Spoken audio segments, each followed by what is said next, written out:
Bismillahirrahmanirrahim. Assalamu alaikum.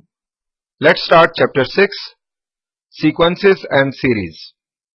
Once upon a time, there was a frog who was jumping consistently to cover a distance. ये एक frog, इसे खास distance cover करना है. इसने पहला jump किया जिसकी length है 1. हम consider करते हैं 1 feet. इसके बाद इसने jump किया हाफ फीट यानी पहले से हाफ. इसके बाद इसने फर्दर अपने जंप की लेंथ को हाफ किया यानी जंप की लेंथ है अब 1/4. नेक्स्ट जंप क्या होगा?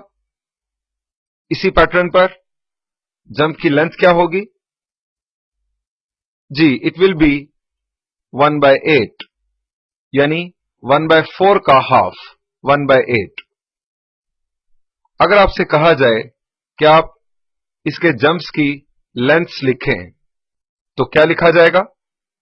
जी, फर्स्ट जंप की लेंथ है 1, then we have 1/2, then we have 1/4, then we have 1/8. Next jump. जी, हर दफा ये फ्रॉग पिछले जंप से हाफ लेंथ का जंप लगाता है. अब 1/8 का half it will B 1/16. Next 1/32. क्या इसके किसी जंप की लेंथ 0 होगी? अगर इसी तरह से ये अपने जंप को हाफ करता चला जाए, क्या आप 1 को किसी नंबर से डिवाइड करके 0 कर सकते हैं? Answer is no. अगर आप आगे चलते चले जाएंगे, इसके जंप की लेंथ नेग्लिजिबल तो हो जाएगी, ऑलमोस्ट 0 हो जाएगी, लेकिन 0 कभी नहीं हो सकती. हमने जंप्स की लेंथ्स लिख दी एक खास तरतीब के साथ. अगर इस तरह से नंबर्स को एक खास तरतीब में लिखा जाए तो हम इसे कहते हैं सीक्वेंस ऑफ नंबर्स. और सीक्वेंस ऑफ नंबर्स को यूजुअली लिखा जाता है कॉमास के साथ सेपरेट करके. अब अगर आपसे कहा जाए कि आप total distance covered find out करें इस फ्रॉग के लिए, तब आप क्या करेंगे? जी, हमारे पास जंप्स की लेंथ्स मौजूद हैं. अगर हमें total covered distance find out करना है तो हम इन तमाम लेंथ्स को सम करेंगे, यानी 1 + 1/2 + 1/4 + 1/8 + 1/16 + 1/32 and so on so forth. Infinite हमें जंप्स हासिल होंगे, इसलिए हम चलते चले जाएंगे फॉरवर्ड.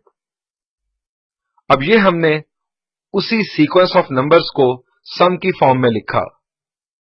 इस तरह अगर हम लिखें तो हम इसे कहते हैं सीरीज. यानी अगर आप नंबर्स को एक खास तरतीब के साथ जो एक खास पैटर्न में हो लिखें, जो एक खास रूल को फॉलो कर रहे हो, अगर आप नंबर्स को लिखें तो एक कहलाता है सीक्वेंस. और अगर आप सीक्वेंस की तमाम टर्म्स को सम की फॉर्म में लिख दें, it is called series. This is sequence and this is a series. आइए सीक्वेंस को फर्दर एक्सप्लोर करते हैं. A collection of ordered objects, usually numbers, is called a sequence. ये हमने ब्रैकेट्स में लिखे 1 2 3 4. This is a sequence. अगर हम इन्हें इस तरह से भी लिखें तो ये भी है एक सीक्वेंस, लेकिन यहां पर ऑर्डर्ड ऑब्जेक्ट्स की बात की गई. Order does matter in sequence. ये एक डिफरेंट सीक्वेंस है. 4 3 2 1. This is a different sequence from 1 2 3 4. लेकिन अगर आप सेट थ्योरी के पॉइंट ऑफ व्यू से बात करें तो ये दोनों एक ही सेट हैं. सेट में ऑर्डर मैटर नहीं करता, लेकिन यहां पर सीक्वेंस में ऑर्डर मैटर करता है. एक और बात, सेट के एलिमेंट्स को भी इस तरह से ब्रैकेट्स के अंदर लिखा जाता है और सीक्वेंस के एलिमेंट्स को भी इसी तरह से ब्रैकेट्स में लिखा जा सकता है, लेकिन बाजुकात सीक्वेंस के एलिमेंट्स को ब्रैकेट्स में नहीं भी लिखा जाता. These are different sequences but a same set. In sequence, repetition is allowed and order does matter. Sets में repetition allow नहीं होती, लेकिन सीक्वेंस में ऐसा मुमकिन है.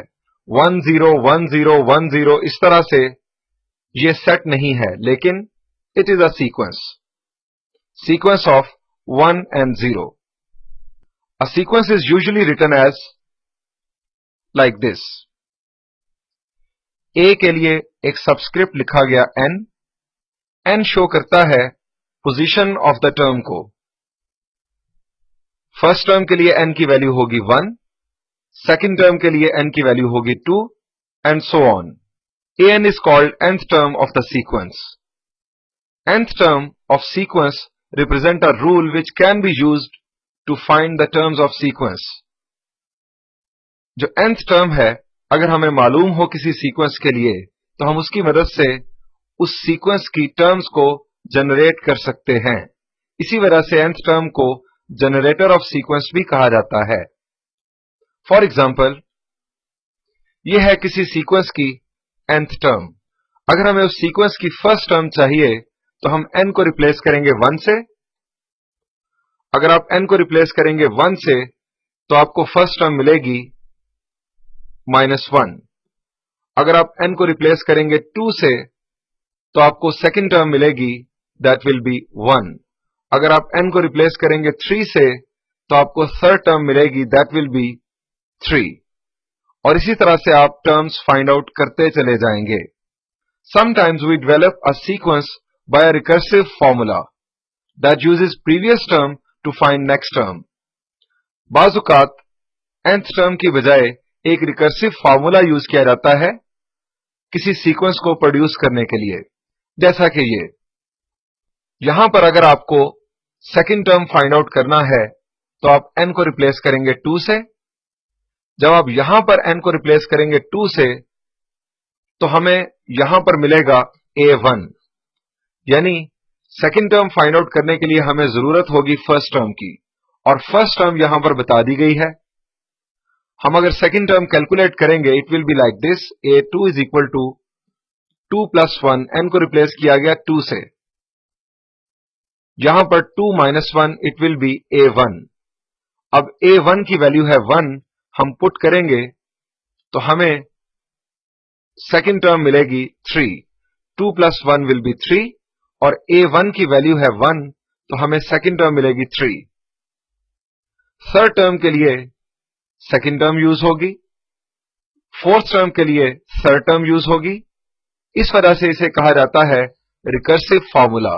इसमें एक रिकर्शन है. When the sequence goes on forever, it is called an infinite sequence, otherwise it is a finite sequence.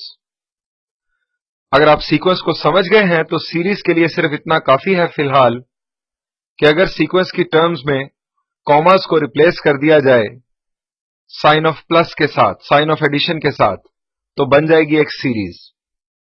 आने वाली एक्सरसाइजेज में हम डिफरेंट टाइप्स के सीक्वेंस और उनसे बनने वाली सीरीज डिस्कस करेंगे.